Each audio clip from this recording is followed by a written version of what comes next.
Very much, sir, by giving an opportunity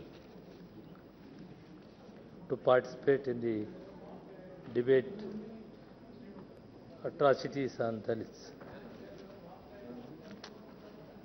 I think this is a black day for the people of scheduled castes and scheduled tribes in this country.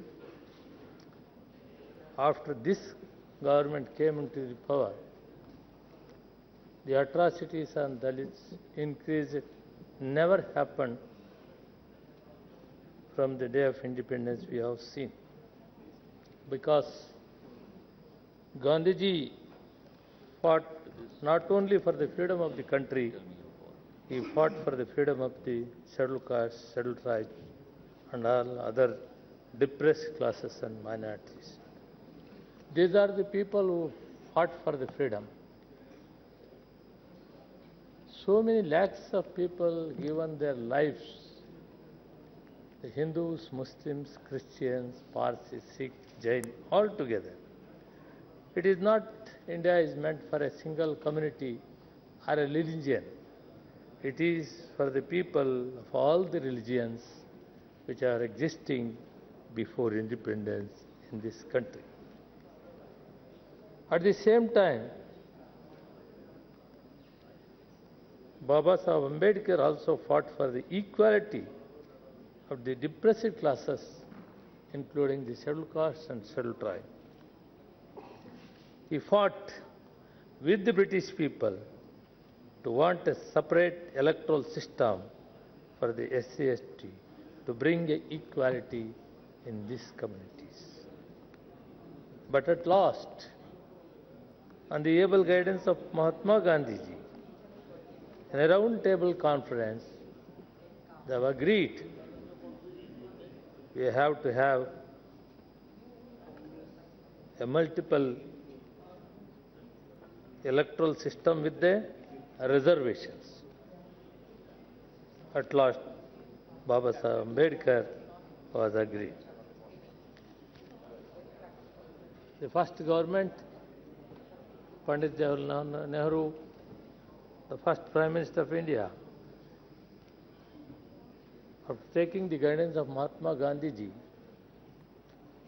Pandit Jawaharlal Nehru appointed Baba Sahib Ambedkar as chairman of the Drafts Committee of the Constitution of India. This is clearly said under the Article 14, 15 and 16 of Fundamental Rights. It is clearly said that the citizens of India, whether a Hindu or a Muslim or a Sikh, Christian, has equal right to live and an opportunities in India.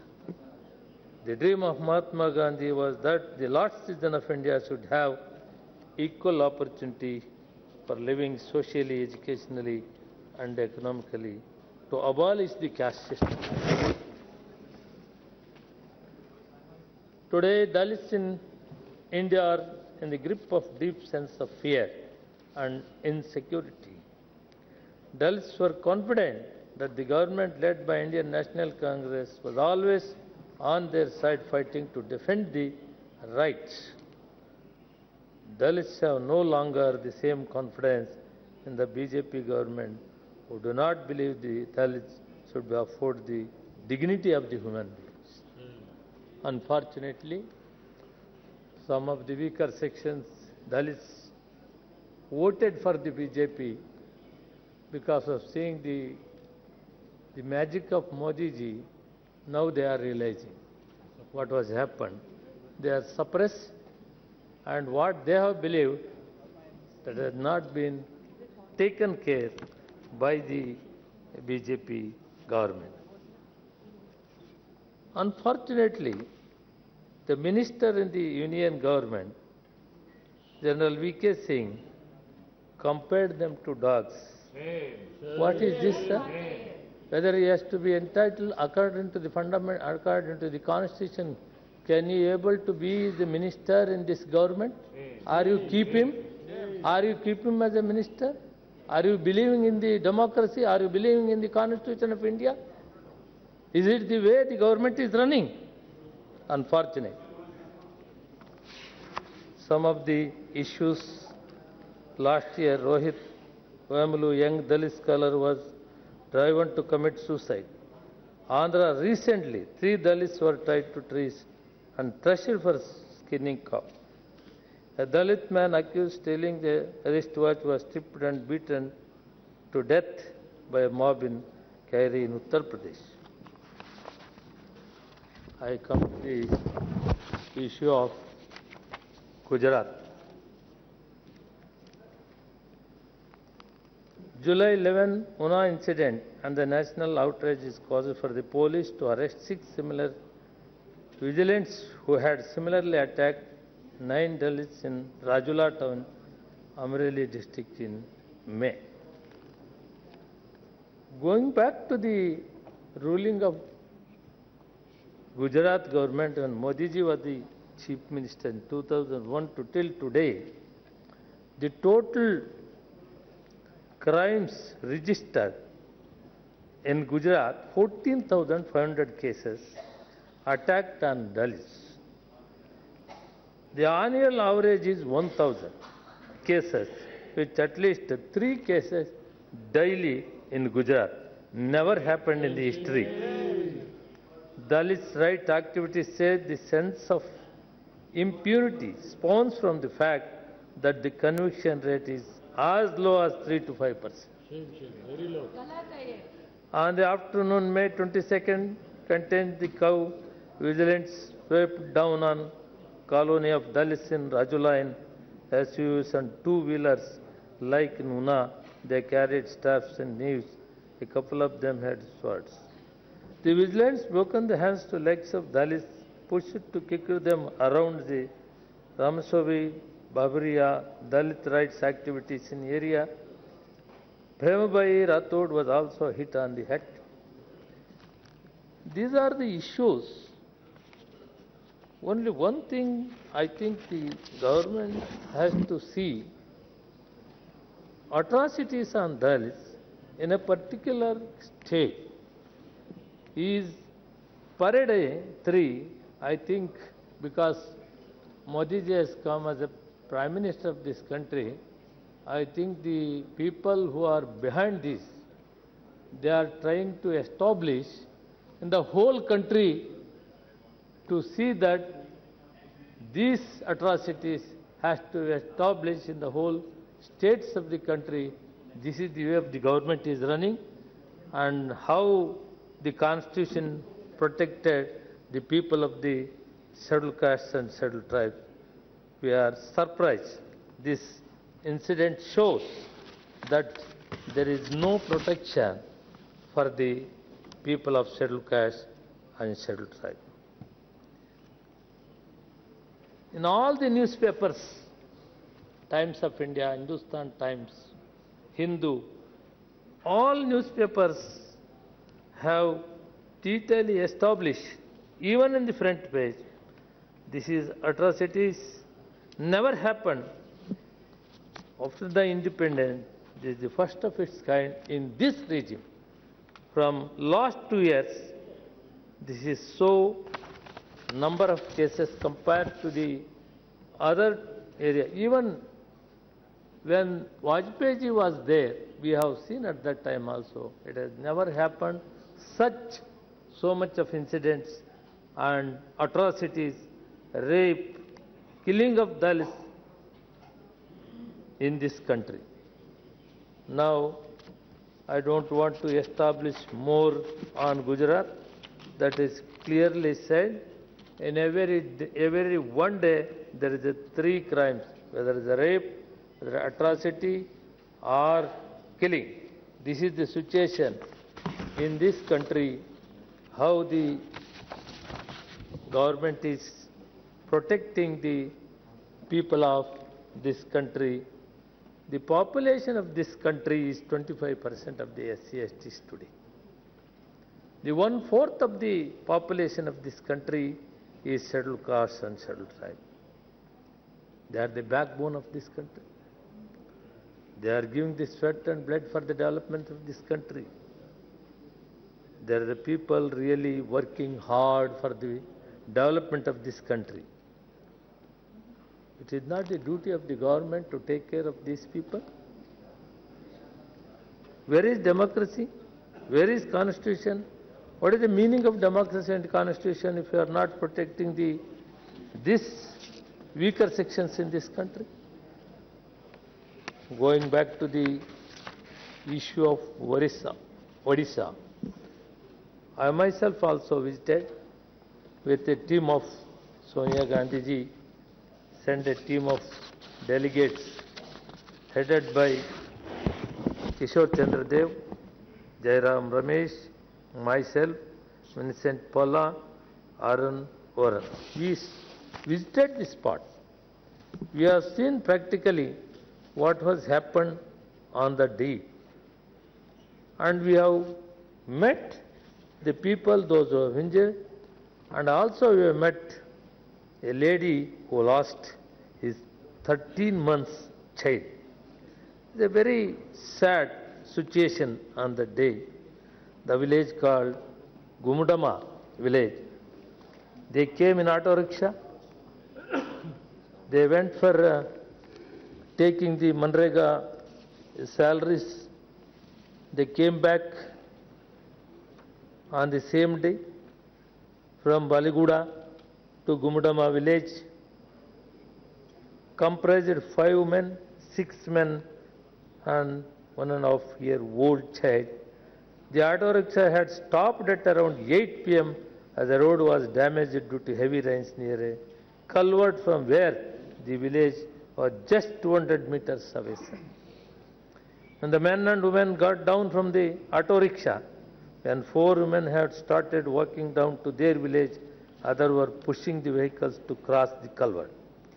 Heavy firing started from the right side of the auto rickshaw.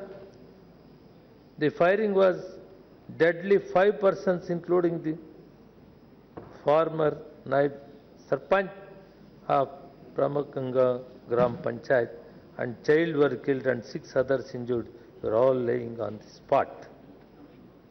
People from the village reached to the spot hearing the gunshot, but the Special Operations Group personnel did not allow them to reach the spot.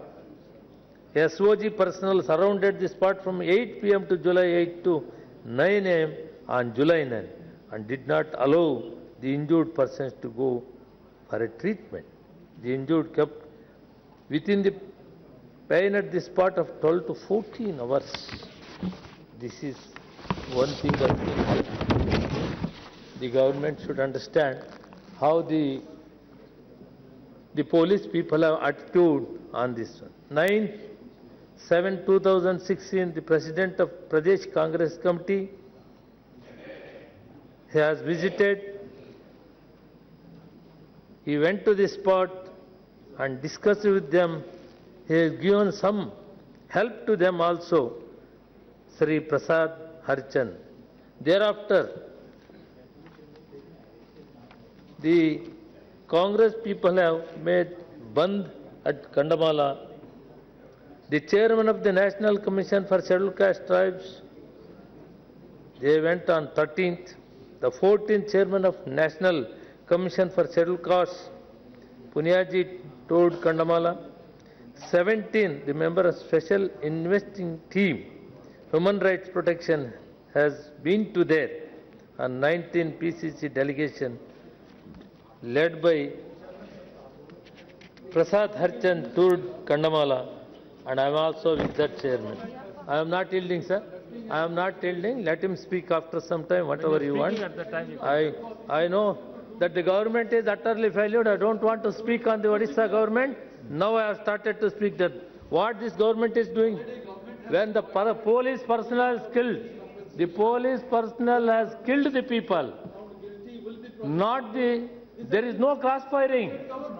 There is no Naxalities. There is no Naxals. There is no Naxalites there. Only a cross firing. I am not yielding. I am not yielding. Yes, don't yield. I have seen on my eyes what has happened. You have not treated them as a human beings in the Odisha. 19 districts. I have personally seen. I know the agony of the people. No, I am not yielding. I am not yielding. It is not correct. I am not yielding. Not yielding. I am not yielding. You should be sitting down, sir. Sir, I have seen. बसा बाबा, काय करता तुम्ही बाबा? Honorable Deputy Speaker, sir. बसा ना, तुमचा मौका येणार. I have seen the injuries. I have seen the people. They are not treated as a human beings. The tribal people in this country, where Odisha, it is. There we have seen. Chairman also went there.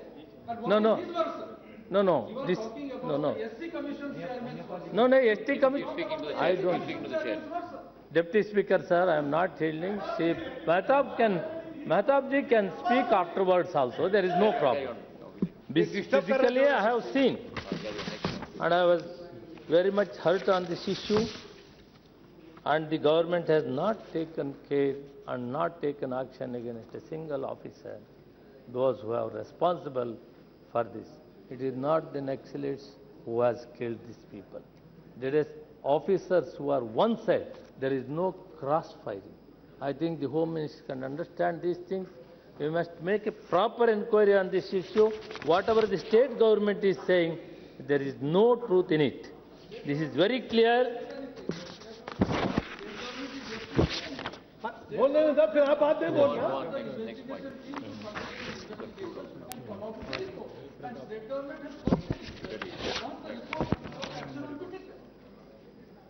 This is not only happening in Odisha, in Uttar Pradesh, Bihar, Haryana, Madhya Pradesh.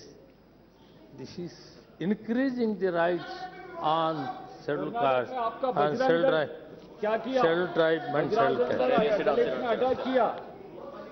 आपका Bajrang Dal. Come on. Well, actually, we have to find out Mangalore में क्या हुआ? a remedy for the. It is not only attacking the governments, there must be a remedy from the government of India's side.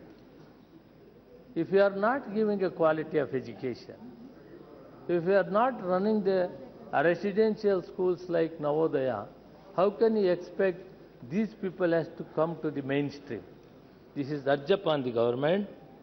Karnataka model of budgetary allocation according to the population of SC/ST. The first state in the country that 24.1% of the population of scheduled caste, they have allotted in 14, 15, 16,000 crores, now 19,000 crores, entirely according to the population for their welfare and development. I urge upon the government, if this government, what is the amount of giving? 3%. The scheduled caste development, government of India is giving 3%. Eklavya school. You please understand, sir. Now, I urge upon the government that if you spend properly money, which is the production from the sweat and blood from the SC/ST people, can go back to them, then only these people has to come to the mainstream. And if they come to the mainstream, you have to give a good education, quality education, where the Pandit Jawaharlal Nehru, in the name of Pandit Jawaharlal Nehru, we have started Navodaya schools, and Narasimha Rao ji was the HRD minister. That Indira ji was there, Rajiv Gandhi ji were there at time. Rajiv Gandhi was started this one. If you start a residential schools for the people of the SC/ST in the same pattern of Navodaya, I think within 10 years, most of the problems will be solved. This is right to education act, everything is there. None. Why? See, Rajnath Singh is a very senior leader. To apply his mind, it is not with the sake of protection by the police. It cannot be solved. It will be salvation. Give a quality education. By that only you can make to bring them to mainstream and economic development activities. That is what the Mahatma Gandhi ji dream and Baba Ambedkar ji. Finally, I told, I place on record 2004, the BJP NDA government was there, and the last days of that time, Vajpayee ji was there, sitting that side. I told categorically. You are not protecting the interest of the scheduled castes and scheduled tribes. There also so many incidents has takes place. I told this side the communist and secular parties are there. In 2004, we will form the government. This is true. You, the people, have acted as Kauravas. We are Pandavas. We are come to the power. The same thing I told. We came to the power in 2004. We run the 2000 up to 40. Now, the same pattern now it has come. Now, the atrocities on Dalits. You are believing Lord Krishna. Lord Krishna is seeing everything now. What the BJP is doing, what RSS is doing, what the government is doing, he is watching everything. The days is not far away. You are losing again. We the people, you are thinking that the 44 people, the entire team is with us. Those who are believing in the secular parties, they are all with us. By 2019, we will form the government. We will protect the Indian, Hindu, Muslims, Christians. The secular India has to be protected by the Congress party only. Thank you very much. Sri Udit Rai. Dr. Udit Rai.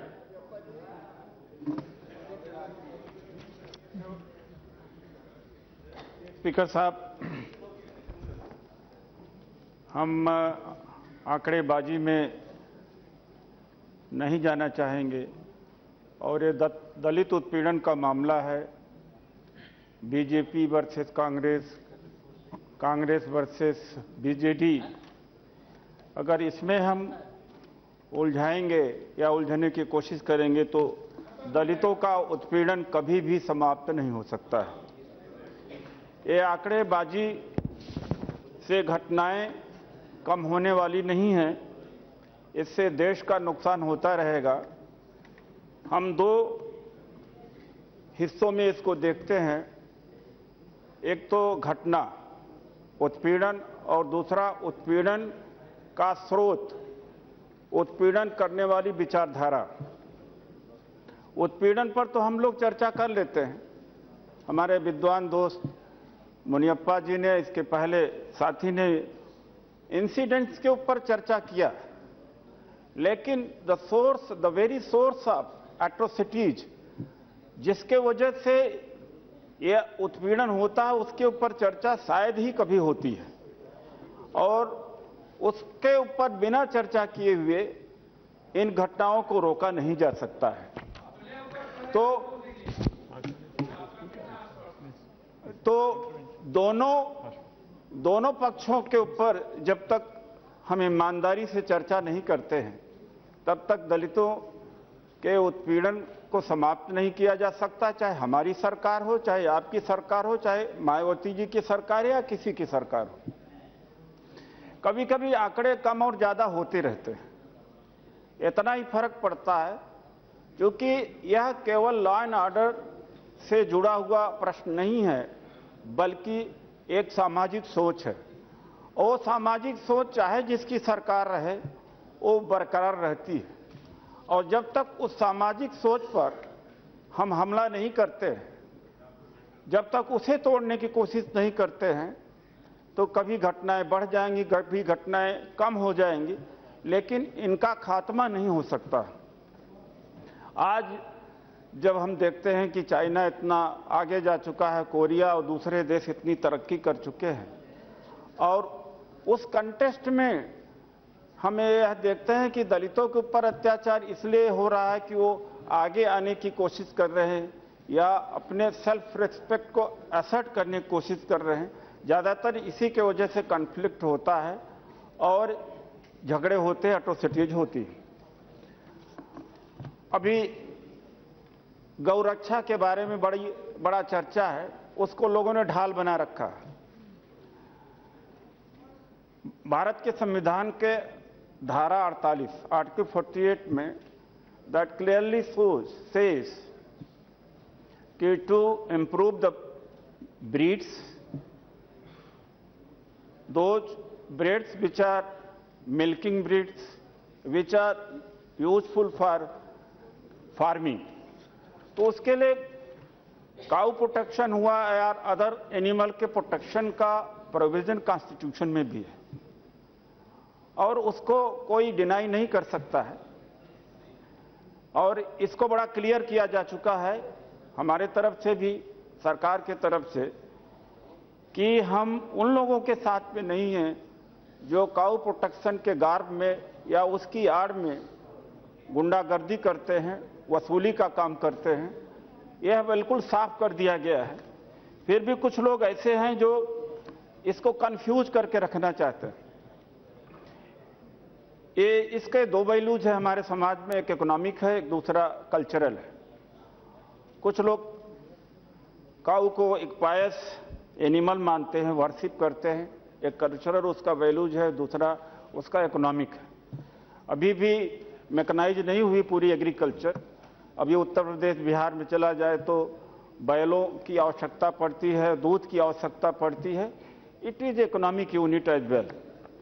तो इसका एक relevance है, लेकिन कुछ लोगों ने जो धंधा इसको बनाया हुआ है उसको हमने बहुत स्कैटली और बहुत कैटेगरिकली उनको डीलिंग करने की कोशिश किया है और निश्चित तौर से उनका पर्दाफाश हो जाएगा। अब मैं एट्रोसिटीज के ऊपर आता हूं। एट्रोसिटीज कि इनके गुजरात में ज़्यादा हुआ, उत्तर प्रदेश में ज़्यादा हुआ, आंध्र प्रदेश में ज़्यादा हुआ, बिहार में ज़्यादा हुआ, उसके अगर हम तह में जाएंगे, गहराई में जाएंगे तो लोगों को बड़ी मुश्किलें आएंगी। अभी शुरुआत, एक समय था जहां 200-200 दलितों को गोलियों से भून करके या घरों में बंद करके जला दिया जाता, मार दिया जाता था। और एक घटना नहीं है। अभी किजवा वेनमनी, नागापट्टिनम, जो 68 की घटना है जहां 44 दलित मार दिए गए। उसके बाद आंध्र प्रदेश में गुंटूर में सुंडूर जो घटना है उसमें 8 दलित मार दिए गए थे 91 में। और इस घटनाओं का इसलिए उल्लेख कर रहा हूं कि इसलिए यह नहीं बताने के लिए कि गैर बीजेपी सरकारों में दलितों की हत्या की संख्या बहुत ज्यादा थी और बहुत हीनस थी। इसको उद्धृत इसलिए किया जा रहा है कि कारण क्या है कि बंद नहीं किया जा रहा। यहां पर 8 दलित मार दिए गए थे और हाई कोर्ट के स्तर पर छोड़ दिए गए। हाई कोर्ट ने कहा कि जो एक सो कॉल्ड अपर कास्ट है, ये जेंटलमैन है, ये खुद तो नहीं मार सकते, किसी से मरवा सकते हैं। ये सुंदूर और गुंटूर वाली घटना के मामले में ये न्यायपालिका का ऑब्जर्वेशन है। यहां तो कोई बीजेपी की सरकार नहीं थी। भूटानी टोला बिहार में जो 11 जुलाई 96 को घटना हुई थी उसमें 21 दलित मारे गए और हाई कोर्ट में उनका इम्प्रिजनमेंट भी हुआ, पनिशमेंट भी हुआ, लेकिन अभी तक सुप्रीम कोर्ट में पड़ा हुआ है। जब इतने दिनों तक कोई घटना पनिशमेंट नहीं, अभी सुप्रीम कोर्ट में है, it's lying in the supreme court now also. And Laxmanpur Bathe Bihar में 1 दिसंबर 97 की घटना है जिसमें 48 दलित मार दिए गए थे। ये भूटानी टोला और लक्ष्मणपुर बाथे दोनों मामले सुप्रीम कोर्ट में लंबित हैं। ऐसे में कौन अपराध करने से चूकेगा? Everybody is encourage and embolden to attack Dalit. कि जब 20 साल, 25 साल, 30 साल फाइनल वर्डिक्ट आने में लग जाती है तो कोई बात नहीं, मार दिया जाएगा, पैसा लगा दिया जाएगा, पहले सेशन कोर्ट में, फिर हाई कोर्ट में, फिर सुप्रीम कोर्ट में, तब तक बुढ़ापा आ जाएगा, हो सकता है कि नेचुरल डेथ भी हो जाए। तो इसके लिए हम में से कोई जिम्मेदार नहीं है, इसके लिए एक व्यवस्था जिम्मेदार है। और 2002 में जब मैं किसी पॉलिटिकल पार्टी में नहीं था और पॉलिटिकल पार्टी मेरी भी नहीं थी। तो 2002 में झज्जर में एक स्थान है दुलीना, जहां पर 5 दलितों को इसलिए मौत के घाट उतार दिया गया था कि अफवाह वहां पर उड़ाई गई कि ये दलित गाय को इन्होंने गाय को मारा।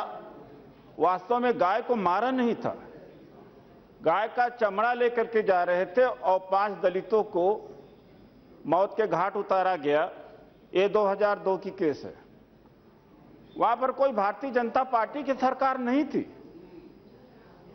क्या हश्र हुआ उन केसेस का? अभी छूट गए हैं और फाइनल सेंटेंस अभी पनिशमेंट यानी अपील में है। तो यह स्थिति है। अभी पिछले वर्ष सरकार ने कोशिश किया कि न्यायपालिका को अकाउंटेबल बनाया जाए, लेकिन न्यायपालिका की मंशा ऐसी नहीं रही। National judicial appointment commission strike down हो गया।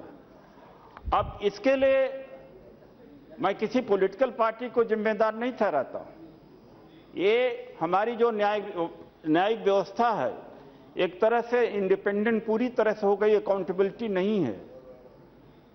तो वहां पर जाकर के छूट जाते हैं। इसके वजह से जो अत्याचार करने वाले हैं उनके अंदर डर भय नहीं रहता।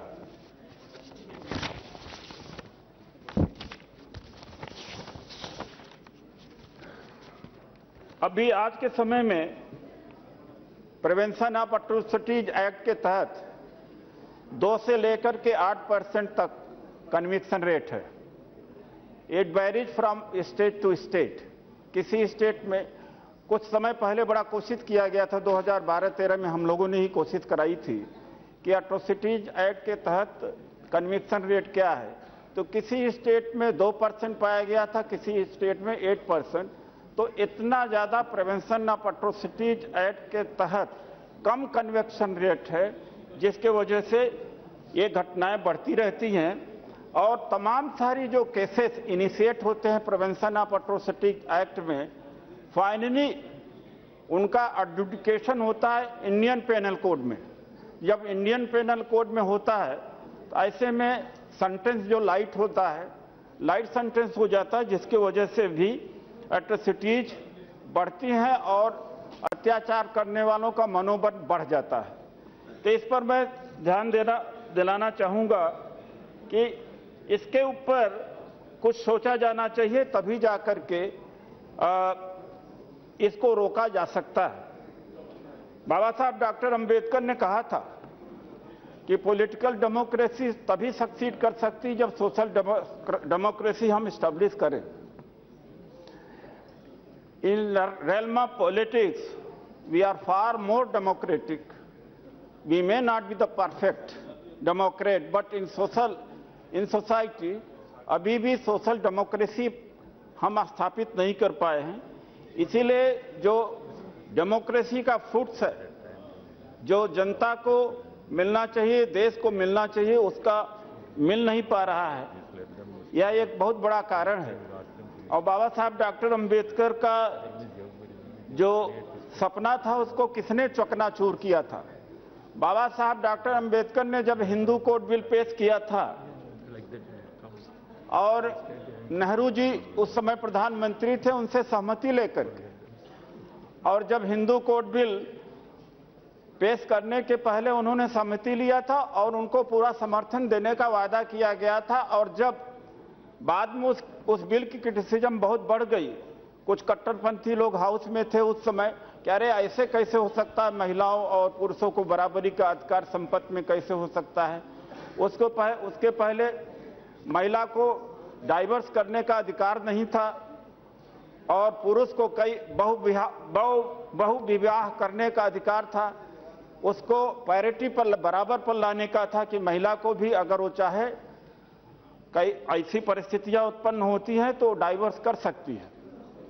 तो उसके ऊपर जब सरकार ने अपना समर्थन खींचा था तो बाबा साहब डॉक्टर अंबेडकर इस्तीफा दे दिए थे। ये तमाम ये सामाजिक क्रांतियां थी, सामाजिक सुधार थे। किसने इसको रोका? बाबा साहब को चुनाव में किसने हराया? और उनको इसलिए हराया गया था कि डॉक्टर अंबेडकर दोबारा चुन करके न आ सके। तो हमें नाम उनका उद्धृत करने की आवश्यकता नहीं है, लेकिन किन लोगों ने इस बात को किया है। हमारे एक दलित नेता हैं सुश्री मायावती जी, और उन्होंने ठेकेदारी ले रखा है। अगर दलितों का हित करते हुए कोई ठेकेदार बने तो हमें कोई ऑब्जेक्शन नहीं हो, किसी को कोई ऑब्जेक्शन नहीं होना चाहिए। लेकिन उन्हीं के समय में जब दलितों के अधिकार के ऊपर ज्यादा हनन हुआ है, तब अगर कोई ठेकेदार बनता है तो तकलीफ का विषय बनता है। जब देवगौड़ा जी और गुजराल की सरकार थी, गुजराल जी की सरकार थी, तो 5 आरक्षण विरोधी आदेश जारी हुए थे, और 1997 में 5 आरक्षण विरोधी आदेश जारी हुए थे। तो उस समय मैं डिप्टी कमिश्नर इनकम टैक्स हुआ करता था। पूरे देश के अंदर कर्मचारी अधिकारियों में एक हाहाकार की स्थिति मची थी।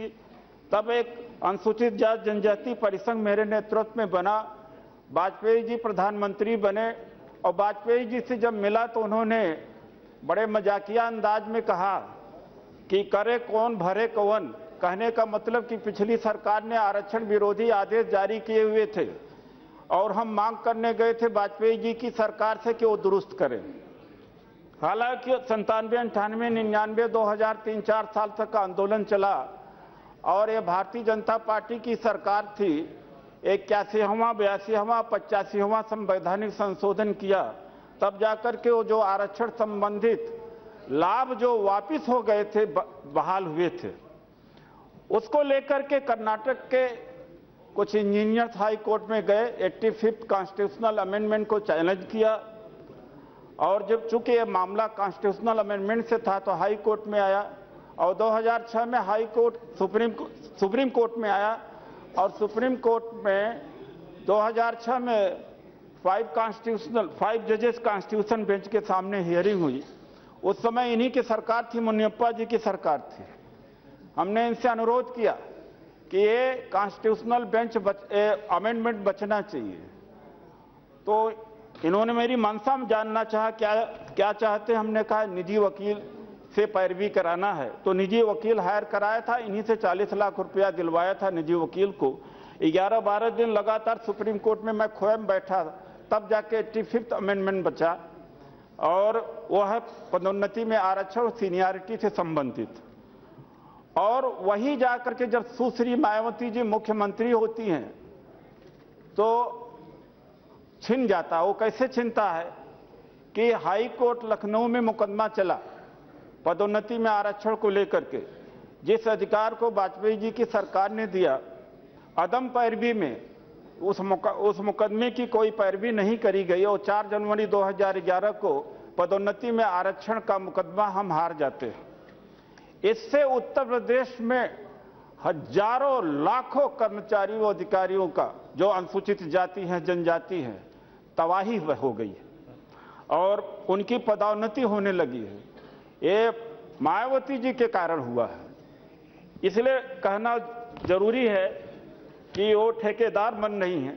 मायावती जी जब 2007 में मुख्यमंत्री बनी तो उन्होंने एक सर्कुलर जारी किया था कि प्रिवेंशन ऑफ एट्रोसिटीज एक्ट, जिसको दलित एक्ट के नाम से भी लोग कहते हैं, केवल हत्या और मर्डर के मामले में इसको लागू किया जाएगा, बाकी मामले में ये प्रिवेंशन ऑफ एट्रोसिटीज लागू नहीं होगा। उस समय 22 ऑफेंसेस हुआ करते थे, 22 तरह के अपराध हुआ करते थे। केवल 2 अपराध में मैं स्वयं इलाहाबाद हाई कोर्ट ने PIL दाखिल किया, और मैंने कहा कि सेंट्रल गवर्नमेंट का एक्ट है, आपको तो औरों को तो आधा घंटा दिया आपने, मुझे अभी 10 मिनट में आपने घंटी बजा दिया उस डिप्टी स्पीकर साहब। तो इसलिए मैं कहना चाहता हूं कि इलाहाबाद हाई कोर्ट में मैंने PIL किया, और तब इलाहाबाद हाई कोर्ट ने एक व्यवस्था दिया कि ये सेंट्रल गवर्नमेंट का रूल है, इसमें कोई मॉडिफिकेशन नहीं हो सकता है। तो ये 2 दृष्टांत ऐसे हैं जो सुश्री मायावती जी के टाइम के हुए हैं, जो मैं समझता हूं कि सर्वाधिक हानि हुई है। मैं आपका ध्यान आपके माध्यम से हाउस का ध्यान आकर्षित करना चाहता हूं कि हमारी सरकार ने कुछ काम थोड़ा किया है। दिसंबर 15 में प्रिवेंशन ऑफ एट्रोसिटीज एक्ट पास किया हमने, जिसमें 123 ऑफेंस जोड़े गए। पहले 22 तरह के ही अपराध थे, अब 123 किस्म के अपराध आए। उसमें से जो इम्प्रूवमेंट आया है, वो इम्प्रूवमेंट अगर लागू कर दिया जाए तो दलितों के ऊपर जो अत्याचार है काफी हद तक उसको रोका जा सकता है। इसमें प्रावधान है एक्सक्लूसिव स्पेशल कोर्ट, यानी एक्सक्लूसिव स्पेशल कोर्ट 60 दिन के अंदर कोई दलित एट्रोसिटीज का मुकदमा होगा तो उसको निपटाना ही निपटाना है। 60 दिन के अंदर चार्जशीट और 60 दिन के अंदर एक्सक्लूसिव स्पेशल कोर्ट के द्वारा इसको हमारी सरकार ने दिसंबर 15 में पास किया। इसमें 123 किस्म के अपराध जोड़े गए, जबकि पहले 22 ही था। इसमें विक्टिम्स के राइट्स हैं, जो जिसके ऊपर अत्याचार है वो इंफॉर्मेशन ले सकता है, पुलिस प्रोटेक्शन ले सकता है, उसको सारे डॉक्यूमेंट्स उपलब्ध कराए जा सकेंगे, कंपेंसेशन दिया जाएगा। यह उस दिसंबर 2015 वाले जिस एक्ट को हमने पास किया है, ये उसके प्रोविजो हैं। एक और इसमें इंपॉर्टेंट प्रोविजो है स्टेट विजिलेंस मॉनिटरिंग कमेटी का होना, जो कि जनवरी और फरवरी में हर 6 महीने पर चीफ मिनिस्टर के नेतृत्व में स्टेट विजिलेंस मॉनिटरिंग कमेटी ये मॉनिटर करेगी कि एट्रोसिटीज के एक्ट पीओ एक प्रिवेंशन ऑफ एट्रोसिटीज एक्ट के तहत कितने मुकदमे दर्ज हुए, क्यों नहीं एजुकेशन हो पा रहा, कहां फेलियर हो रहा है। लेकिन दिल्ली में मैं रहता हूं, दिल्ली सरकार ने आज तक स्टेट विजिलेंस मॉनिटरिंग कमेटी का गठन नहीं किया, और इस राज्यों में हुआ कि नहीं मैं नहीं जानता हूं। और इसमें एमपी और एमएलए भी इसके हिस्सा हैं, इसके पार्ट हैं। तो एमपी एमएलए मुझे नहीं बुलाया गया, तो इससे यह हम कंक्लूजन ड्रा कर सकते हैं कि दिल्ली सरकार को इस एक्ट के बारे में या इसको इम्प्लीमेंट के बारे में कोई ऐसा चिंता नहीं। Please wind up. Many members want to speak in our... दूसरा, सरकार ने मुद्रा बैंक के द्वारा इन जो आज रोजगार लेने वाले हैं, हम लोग रोजगार मांगते हैं, देने वाले बनाने का प्रयास किया है। इसमें वरीयता SC/ST को दिया गया है। तो माननीय प्रधानमंत्री जी का विशेष इस पर ध्यान है कि मुद्रा बैंक के द्वारा इनको कर्ज दिया जाए ताकि ये व्यापारी बने। मैं अब आता हूं समाधान क्या हो सकता है। देखिए, जब नींव गलत पड़ गई है तो उसको तो भुक्तभोगी हमें होना ही है। हमने जनतंत्र को इंपोर्ट किया है, और जो यूरोपियन मॉडल ऑफ डेमोक्रेसी है और स्टेट का जो कैरेक्टर है वो वेलफेयर स्टेट है। लेकिन वहां का जो सामाजिक व्यवस्था है, हमारे से सामाजिक व्यवस्था में फर्क है। हमारे यहाँ स्टेट ने कभी विजिट नहीं किया या बहुत लिस्ट विजिट किया। चाइना में कल्चरल रिवॉल्यूशन हुआ, यूरोप में रेनेसां आया, रिफॉर्मेशन आया, सिविल ब्लडी रिवॉल्यूशन भी हुआ, लेकिन हमारे देश में इस तरह का कोई बहुत बड़ा सामाजिक आंदोलन नहीं चला जिसके वजह से तमाम इस तरह की जो पुरातन सोच है या दकियानूसी सोच है, जातिवादी सोच है, जिसको समाप्त किया जा सका। ऐसा हम कर नहीं पाए। शुरुआत में अगर जैसे हमने स्वराज प्राप्त किया, जिस तरह से हम चाहते तो देश को हम चला सकते थे, लेकिन कहीं न कहीं गलती हुई और समाज के अंदर हमारा वही नजरिया रहा, वेलफेयर स्टेट, रोटी कपड़ा मकान और पुलिसिंग, देश की रक्षा करना, जो सरकार का जो यूरोपियन मॉडल डेमोक्रेसी में है। जबकि हमारा सरकार को हस्तक्षेप समाज के सुधार में भी होना चाहिए था, वो नहीं हो पाया। ये बड़ा दुर्भाग्य रहा। मैं एक बात और कहना चाहता हूं कि सारी जिम्मेदारी हम सब लोगों ने अपने ऊपर ले लिया है। सारी की सारी जिम्मेदारी पॉलिटिशियन के ऊपर आ गई, चाहे वो कांग्रेस में हो, चाहे टीडीपी में हो, चाहे बीजेपी में हो। ये हमारी इतनी बड़ी शिक्षा व्यवस्था है, ये क्या डिस्क्रिमिनेशन के खिलाफ नहीं लड़ सकती? मैं पिछले वर्ष अमेरिका में गया तो इंडियन डायस्पोरा को एड्रेस किया, तो उसमें एक डॉक्टर से मुलाकात हुई, उनकी पत्नी, तो उनकी पत्नी इस बात को लेकर परेशान थी, इंडिया से गए थे, कि यहाँ हमारे बच्चे स्कूल में ऐसे बना दिए जा रहे हैं कि जिनको अपने स्टेटस की चिंता नहीं है। कभी उनके दोस्त ट्रांसजेंडर बन जाते हैं, कभी ब्लैक्स बन जाते हैं।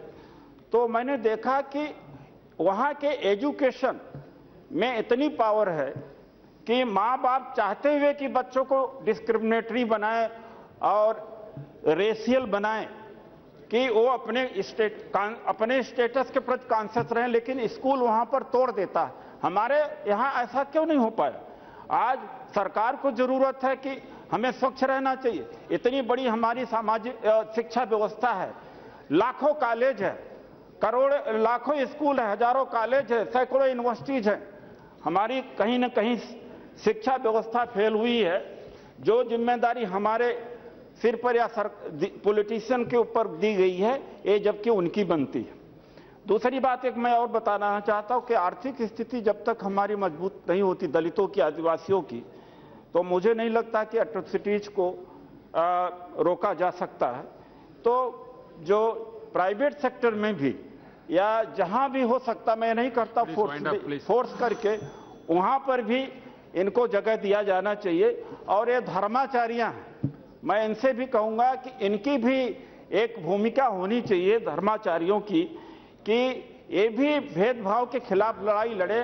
केवल सरकार के द्वारा यह इस समस्या का मैं जल्दी वाइंड अप करता हूं सर, इस सरकार के द्वारा इसका समाधान नहीं हो सकता। इंटरकास्ट मैरिजेज प्रमोट होने चाहिए, बाबा साहब डॉक्टर अम्बेडकर ने किया था। अगर ये शुरू में हुआ होता तो मेरा ख्याल है अब तक इन समस्याओं का समाधान हो गया होता। सर, आज भी दलित, जहां आदिवासी, जहां आरक्षण उसको नहीं मिला है, आज भी दरवाजे बंद है। ये लोकसभा का दरवाजा आज भी हमारे लिए बंद है अगर आरक्षण नहीं है। विधानसभा के दरवाजे बंद है। मीडिया के अंदर, कैपिटल मार्केट में, एक्सपोर्ट में, इंपोर्ट में, आर्ट में, कल्चर में, हायर एजुकेशन में, जहां जहां निजीकरण हुआ वहां आप देखिए दलितों की, आदिवासियों की आज भी भागीदारी शून्य के बराबर है। इसके लिए हम तो जिम्मेदार नहीं हैं, इसके लिए सरकार तो जिम्मेदार है। 70 साल में जिन्होंने शासन प्रशासन की बुनियाद रखी है, वो क्या जवाबदेह तो उनको होना चाहिए। एक नारायणन जी जब राष्ट्रपति थे तो उन्होंने एक कमेटी बनाई थी, गवर्नर्स की कमेटी बनाई थी, और जिस कमेटी में कहा था कि सरकार के पास इतनी जमीनें तो हैं कि landless tribal and schedule caste को दिया जा सकता है। तो यह दोषारोपण करना कि गुजरात में ये ज्यादा घटनाएं हुई हैं, एक तो गलत है जो मैंने उद्धृत किया। कानपुर में दलित को पीटा गया, मुजफ्फरनगर में दलित को पेशाब पिलाया गया, चिकमगलूर में क्या हुआ दलितों के साथ में, पटना में लाठी बरसाई गई है। तो हम ये आपसे लास्ट में मैं पूरे हाउस से आग्रह करना चाहूंगा कि क्यों नहीं इस देश में कोई अब्राहम लिंकन पैदा होता। अभी मैंने एक लेख लिखा है इंडियन एक्सप्रेस में कि यहां इस देश में दलित की लड़ाई दलित ही क्यों लड़ता है। ये बहुत कष्टदायक स्थिति है। अमेरिका के अंदर अगर व्हाइट्स को लिबरेट करने का काम अगर सबसे ज्यादा किया तो गोरों ने किया है, और यूरोप में भी बिल्वर फोर्स लड़ा है अगर यूरोप में, और अब्राहम लिंकन, डगलस और जॉन ब्राउन जैसे उदाहरण हमें यहां क्यों देखने को नहीं मिलते। Abraham Lincoln the greatest president of India, greatest president of India, greatest president of America, Abraham Lincoln, is greatest because he laid down his life for liberating the blacks. उनके गोरे लोग उनसे खुश नहीं थे, गोली से मौत के घाट उतार दिया गया। ऐसा कोई रिफॉर्मर इस देश में नहीं हुआ, होना चाहिए और हो सकता हो, तब जाकर के इस देश में ये जाति टूटेगी और जाति को बगैर तोड़े हुए इस देश को बहुत आगे नहीं ले जा सकता। इस देश में दो जो मेजर प्रॉब्लम्स हैं, कास्ट और जेंडर सेपरेशन, और वो होना है, वरना तमाम सारे प्रयास, आज अदालत में आधे से ज्यादा मुकदमा जाति के आधार पर, is in not the wastage of resources, और आधी से ज्यादा ताकत हमारी लगती है इन्हीं वेस्टेज ऑफ एनर्जी में लगती है। तो फाउंडेशन, अगर हमारी फाउंडेशन ठीक से डाली गई होती तो आज ये हालत इस देश की न होती। हमारे तमाम सारे जो प्रयास हैं गवर्नमेंट के, नॉन गवर्नमेंट के, इसलिए फ्रूटफुल नहीं हो पा रहे हैं। एक मजबूत देश हम इसलिए नहीं बन पा रहे हैं कि हम आपस में लड़े हुए, और हमारा देश हजारों वर्ष तक गुलाम था, इसलिए नहीं कि हमारे बाजू में ताकत कम थी या बुद्धि कम थी, हम ज्यादा ताकतवर थे, हम जातियों में बटे हुए थे। एक छोटा इजराइल सा देश तमाम देशों को कंट्रोल करके रखता है। हमारी एकता, मैं सबसे आग्रह करूंगा कि हम सबको मिलकर के जात पात खत्म करने और जाति उत्पीड़न की लड़ाई लड़ना चाहिए। ये दोषारोपण से हम देश का ही नुकसान करेंगे, न केवल दलितों आदिवासियों का। धन्यवाद।